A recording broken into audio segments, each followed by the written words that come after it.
As a member of the board of MAS, it gives me great pleasure to link two great thinkers about design. We've just heard Amanda Burden detail her vision of how to make a wonderful city, and we see it unfolding before our eyes. And now we're going to welcome Witold Brzezinski, a colleague of mine at the University of Pennsylvania, where he holds the Marjorie and Martin Meyerson Chair of Urbanism, and an extraordinary thinker about all kinds of design.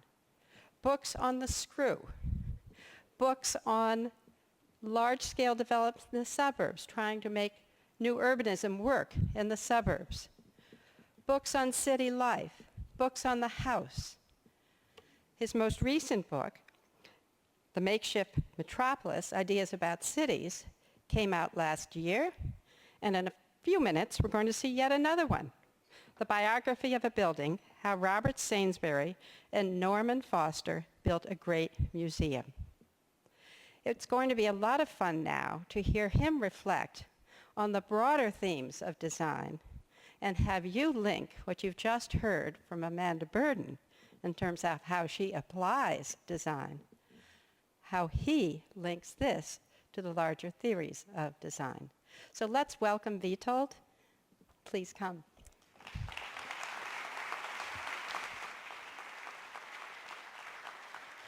Thank you.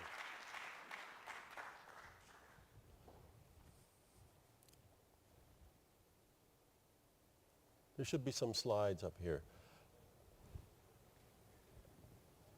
I agree with, thank you, and by the way, thank you, Jeannie, for that nice introduction. Thanks. I agree with Jane Jacobs that cities grow and develop piecemeal, generally. I don't completely agree with her feeling that that's the only way cities grow, because we do know that the City Beautiful movement had a tremendously positive impact on American cities. And before that, the idea of building big parks in cities was certainly a big idea that changed not just New York, but many cities across the continent. But I do think it's true that these are exceptions, that the big ideas come along once in a while. The last time they came along was in the 50s and 60s, and they were really bad, good, big ideas. Urban renewal, which devastated American cities, and I think is an important. Americans are so optimistic that they like to forget the bad things. But that was a really bad thing, and I think it's colored our sense of what city planning is, and we can certainly see how it's affected city planning that Amanda just spoke about, because we look at the details now. We realize that it has to work at the level of a person walking around in a city and not simply in terms of how it looks from the air. So I wanted to talk about a little bit things that we've learned in the 40 or 50 years since this debauch of urban renewal. And it has been, New York less than other American cities got on that bandwagon, but most American cities did. I think mayors go to conferences and they exchange formulas. And so when you get convention centers in cities, suddenly every city has a convention center. And I expect to see High Lines in many other cities. None of them will work as well as the New York High Line, but nevertheless, people have kind of gotten on, that's the next big idea. Many of the ideas come from New York, but not all, as we'll see. There are also ideas that other cities generate. It's the great danger of living in a very large country with many cities. The French don't have this problem. They only have one big city, one seriously big city. And so there aren't other cities that copy it because, there's only one Paris, and how could you have a competitive Paris? You couldn't. But we have many cities, and that's a big issue, and that we shouldn't forget that. We're a very, very large country with many, many large cities. Other than China, I can't think of too many countries which have so many large cities. So it's not only about the metropolis, it's about all of these cities. How does this thing work? Okay. Some of the ideas, the kind of piecemeal ideas that we've learned about in the last 30 or 40 years of essentially putting our cities back together, One is that we infill rather than replace large parts of the city. That infilling at a very small scale works much better than simply starting over. Starting over is very attractive because it's a sense that we can solve all the problems by sort of clear-cutting and urbanistically and doing something new. But as Jane Jacobs pointed out, that's really not the way cities grow. And also it's putting much too much faith in planners and architects that they actually have the answers. Whereas if we develop infill in a piecemeal way, we can make mistakes. And we will make mistakes, but they'll be small mistakes. And we can sort of back off them if we see that we're taking the wrong direction. It's easy to forget this, and as I said, New York was probably one of the cities that didn't jump on this bandwagon. But in the 50s and 60s, streets were considered bad. They were dangerous. You had cars and people. You couldn't mix cars and people. And so we got into this idea of making superblock projects which eliminated streets, or closing streets down and keeping cars out of them, or maybe allowing buses only, but making these pedestrian zones. It worked in Europe. It's never worked very well in America. Outside of college towns, because college students don't have cars and they have lots of time on their hands, and so they populate closed streets. And so there are malls that work, but they're in places like Boulder and Burlington, Vermont, and college towns. But in big cities, they've never worked. And there have been hundreds of these pedestrian malls that have been reopened to cities to traffic, because we know that, and New York knows that very well, that cars and people do coexist, and that these busy streets are essentially the lifeline of the city.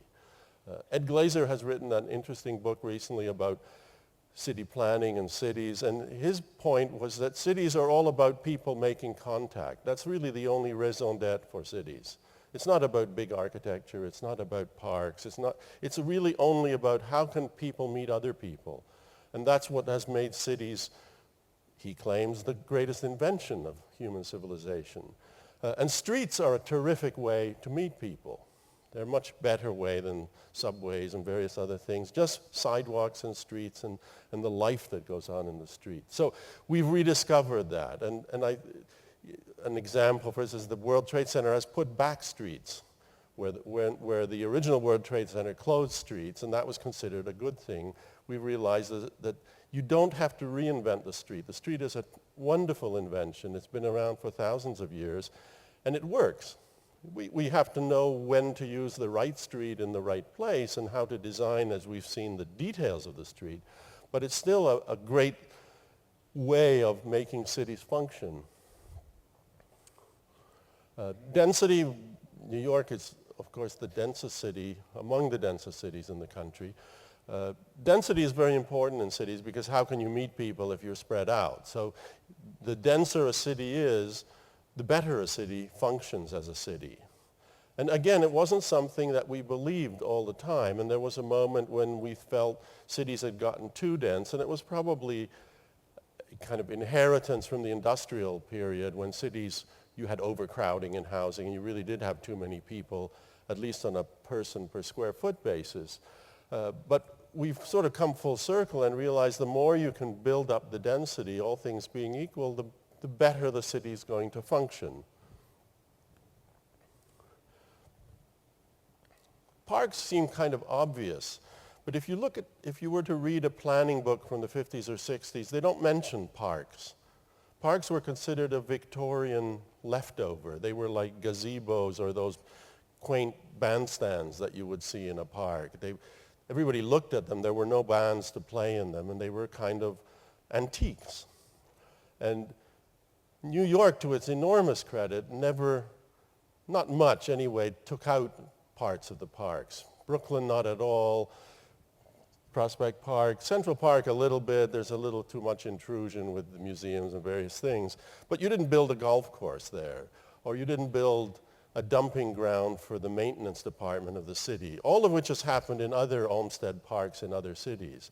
So the Olmsted parks were these huge chunks of land that were just owned by the city, which were just, there was just the temptation to use them for other things was just too big, and we started shoving zoos into them and all sorts of non-park uses.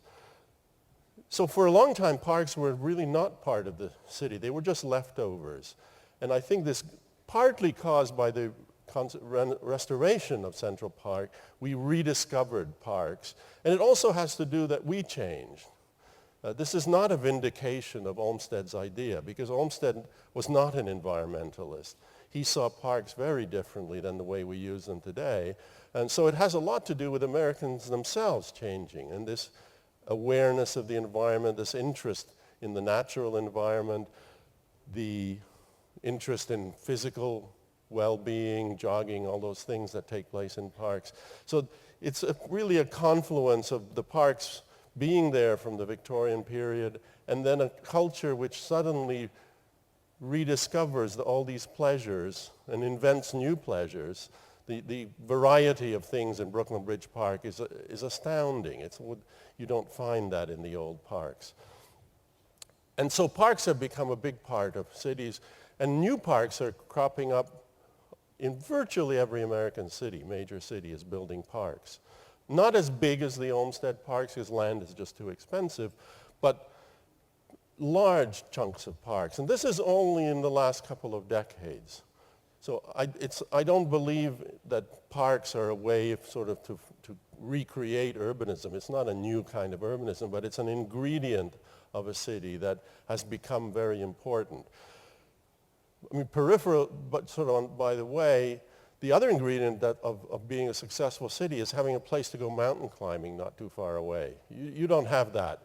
You have Long Island, which is really kind of a big suburb. But if you're a Denver or a Seattle, one of the attractions of urban life, which would not have seemed urban at all 100 years ago, is to have wilderness within a few hours' drive. And that's what makes those cities newly kind of attractive to people. So culture changes, and it has effects on cities. New York, as we heard, has a lot of water line, which turns out to be very good. It doesn't have an enormous amount of snow. It's not Buffalo, which is also good, because for some reason, and I speak as an old Canadian, we've got a real revulsion to snow. I mean, our great-grandparents lived with snow perfectly reasonably, and yet we can't. And so a city which has a lot of snow is out of luck, I'm afraid. Water is another very interesting thing, because water was, of course, an industrial part of the city. Virtually every American city, except a few in Texas, is built on the water, in either a lake or a river or a seacoast. But it was an industrial part of the city. It wasn't like the Seine or the Thames that went through the city, and the Londoners and Parisians have been enjoying those waterfronts for several hundred years, purely as a leisure space. Our water was different, and this rediscovery or discovery of Americans that waterfronts could be attractive leisure places is really something very new. And as I said, most American cities have waterfronts, so that it's easy to start converting them, especially since container shipping has moved ports out of cities anyway, and so the old ports are no longer needed. And even cities like Dallas that don't really have water have created waterfronts. They've taken rivers and built parks around them and sort of reinforced them. It also makes sense, if you think about it, that if you have the suburbs and the city, what does the city have to offer? Well, it has the density, but there aren't many suburbs on the water, and there aren't many suburbs full of historic buildings. So historic buildings and water are a unique attribute of most American cities, waterfronts. If we built our cities to resemble the suburbs, which we tried to do in the 70s, we put malls in the cities and all sorts of things, it didn't work, because the cities can never compete directly with the suburbs on suburban values. They have more land, they have more parking spaces, but they don't have waterfronts. And because people have suddenly drawn to waterfronts, it's an enormous advantage that American cities have.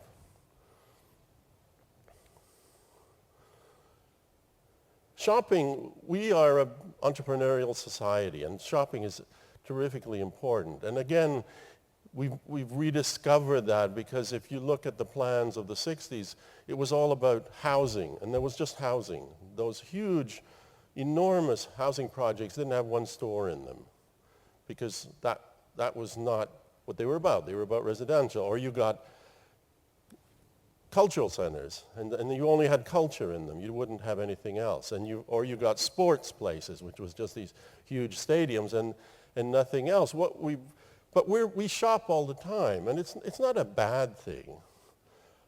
If you think about the bazaar or the marketplace, I mean, cities have always been about shopping as a social activity, as wandering around, bumping into people, seeing what's in the market, learning from people. That's what cities have been about. So shopping has always, in many cities, been a very important part of urban life, if you define shopping sort of in the broadest possible sense. And I think we've learned that lesson, and so even urban campuses have realized that you could have a campus building, but why not stick a few shops in the bottom? It's better on the street than having just a blank wall or a room with students playing with computers. It doesn't enliven a street, whereas shops create traffic, and it's lively, and shop owners do their best to make it lively. So shops are an integral part, I think, of design in a city. Mixed use, we've probably gone over the hill on mixed use a bit.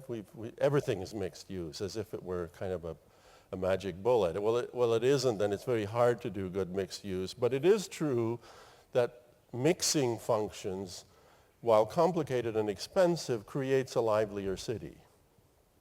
And it requires more expensive buildings, it requires different sorts of zoning. I mean, it requires changes, because we tended to want to separate things. And zoning, as we saw with that colored drawing, was about putting, this is a commercial street and this is a residential street, and never the two shall meet. I think we've learned that in big cities they should meet, and they should meet quite a lot.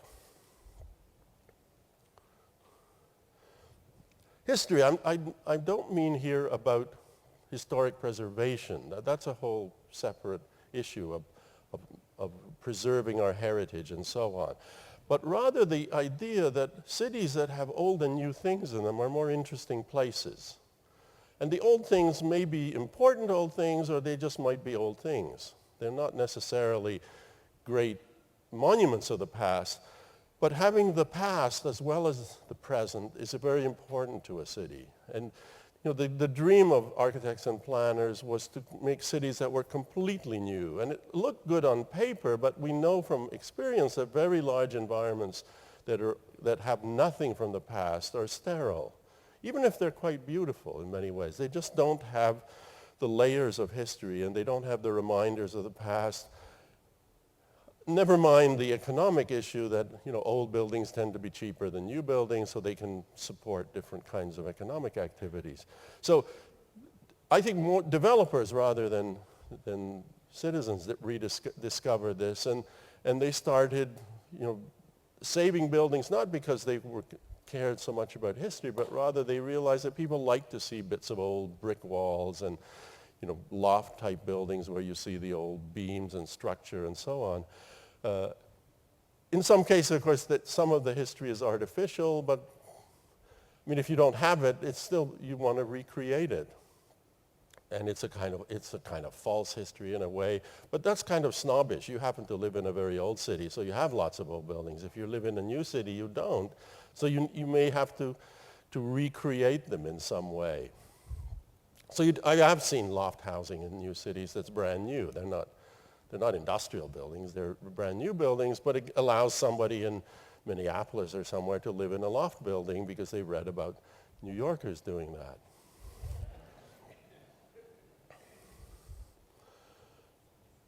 So what would come next? I started by saying that it's a very large country, so that the danger is that we see something that works in one place and we say, well, that's the answer. That's what we have to do in other places. New Yorkers were resistant to that, I think partly because you're sort of snobs. You think you're the biggest city in the country. You don't need to copy anybody. And it turned out to be a good thing in the 60s because I don't believe you closed any major streets. Chicago did, Philadelphia did. Those are all reopened since, but I don't think New York did that.